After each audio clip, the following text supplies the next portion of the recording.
This message is for everyone, but especially white women. We're being called to show up in Denver on June 5th with an executive order demanding that Governor Polis ban guns and buy them back. You heard that right. Ban guns and buy them back. We're starting with Denver because Colorado has high levels of school shootings and the governor is a Democrat.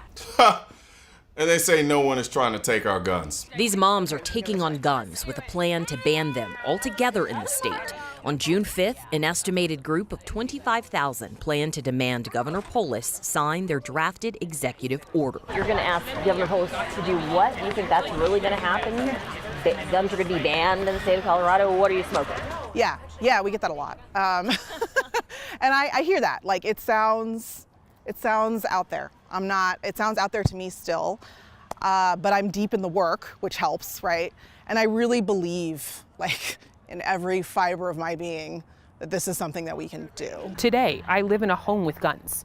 So I am a walking contradiction, if you will, and I'm happy to be honest about that. Denver's Alyce Blum says Here for the Kids planned sit-in and the gargantuan ask of the governor has altered her viewpoint. I'm willing to change my life, my husband is too, and say, whether or not Polis signs this, we can get rid of our guns. The gun control lobby has been gaslighting gun owners for decades, claiming they don't want to take anyone's guns, while also saying this. Hell yes, we're going to take your AR-15, your AK-47. And this. I do believe that we need to do buybacks. They are weapons of war with no place on the streets of a civil society. And this. Biden administration means they're going to come for my guns. Bingo. You're right if you have an assault weapon. The fact of the matter is they should be illegal, period. And this. If I could have gotten 51 votes in the Senate of the United States for an outright ban, picking up every one of them, Mr. and Mrs. America, turn them all in, I would have done it.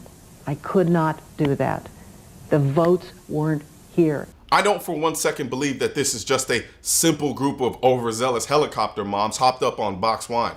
My gut feeling says this is nothing more than AstroTurf masquerading as grassroots. I believe the gun control lobby is quietly propping up this group. That's why you have these delusional celebrities backing it. The gun control lobby for years has tried to say that they just want reasonable gun laws. However, if this was true, they'd be the first people to come out and say that they don't agree with this movement because this movement explicitly contradicts what they've been trying to tell us. However, they're not going to say anything because what this gun group does is help the gun control lobby burn the Second Amendment rope from both ends. You quietly trot out this group of Terminator Karens and make them sound so extreme that it makes the other gun control groups seem reasonable, even though they want the exact same conclusion. These women are psychotic, and I don't say this to be mean. They're literally walking, talking definitions of psychosis. Psychosis, a mental disorder characterized by disconnection from reality. You can't be more disconnected from reality than to think that you're just going to ban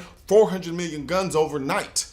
You can't be further disconnected from reality than to think that it makes sense for you to be the only person to not have a firearm. You can't be more disconnected from reality than to say in front of the camera, I have guns. Yes, I'm a contradiction, but I'm going to now give up my guns so that I'm no longer a contradiction and leave myself defenseless in a world where we have 400 million guns and I only am trying to ban guns in Colorado. This is not psychosis, actually. It's stupid. And besides, anyone who still has a Black Lives Matter sign in their yard after it's been proven 10 times over that Black Lives Matter was not only founded by groups of Marxists, but also was a complete scam that made their founders beyond rich, is completely psychotic. Never trust anyone who is willing to completely depend on the government for their safety, because they will be willing to make you as powerless as possible in order to make themselves feel safe. And don't think for a second something like this can't happen.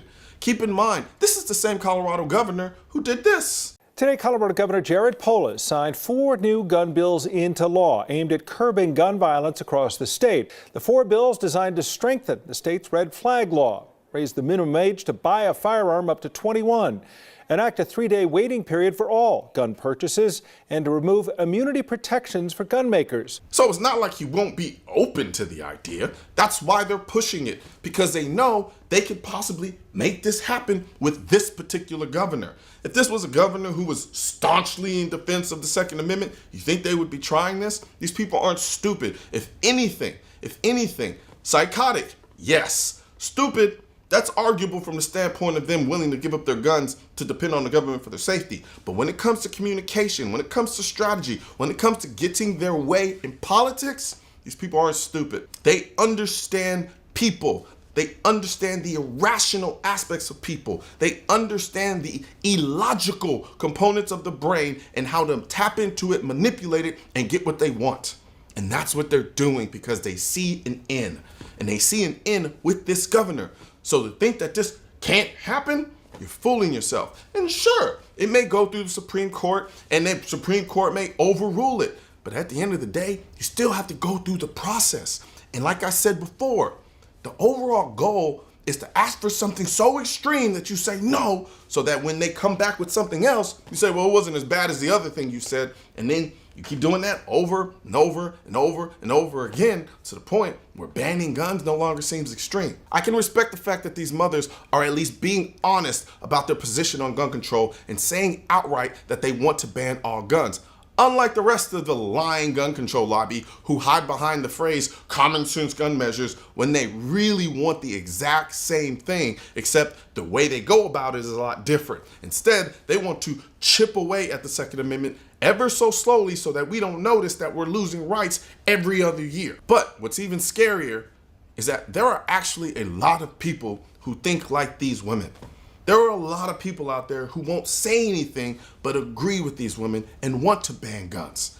And they will secretly vote for this stupidity, they will secretly support this stupidity, and they will continue to do it until they are further educated. So this is why I think it's so important. So important. I know it's annoying. I know it can get on your nerves, but we have to start having these conversations on the ground level. The same way they claim that this group is grassroots, we need to have out in the grassroots the ability to just start talking to people and informing people. Not argue with people, educate people. Not scream at people, educate people. Sometimes you can't educate people because some people are just too far gone. However, when you see the opportunity to educate people, educate them. Don't make them feel dumb. Don't make them feel stupid.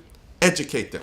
These women, on the other hand, they're too far gone. As far as I'm concerned, they're psychotically stupid. But at the end of the day, the way that we are going to continue to protect the Second Amendment going forward is to educate the masses. Because I promise you, and as I said before, right now, the other side understands communication. They understand how to tap into that little lizard brain and all of the rest of the people in the middle who are trying to make a decision about this issue and get them to believe the stupid, lying nonsense that they come out with. So we, as a group, have to go out there and counter that information and counter that narrative. Now, you can't always do it. Some people have to work. Some people have jobs. Not everybody can sit up here and put up a camera and talk to a camera for hours on end, for years on end, and be able to do that without having to take care of kids and other responsibilities. So, with that being said, sometimes it's as simple as passing a video along, whether it's one of my videos or one of the other people's videos in the gun community.